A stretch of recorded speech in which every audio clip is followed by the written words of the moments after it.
உனக்கு உதவி பண்றேன். என்னது இது? சொல்றேன்னு தப்பா எடுத்துக்காத. நாங்க தான் சண்டை போடுறோம்ல, கொஞ்சம் அமைதியா இரு. என்ன மன்னிச்சிடுங்க சார். அது என்னன்னா காலிஃப்ளவர் என்னோட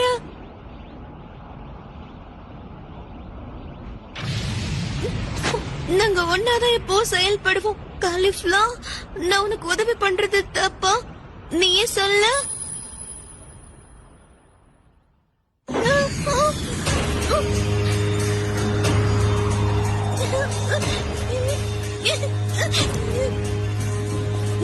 என்னால அவளுக்கு உதவி பண்ண முடியல. நான் சரியான கோழை. என்னால எந்த பிரயோஜனமும் இல்ல.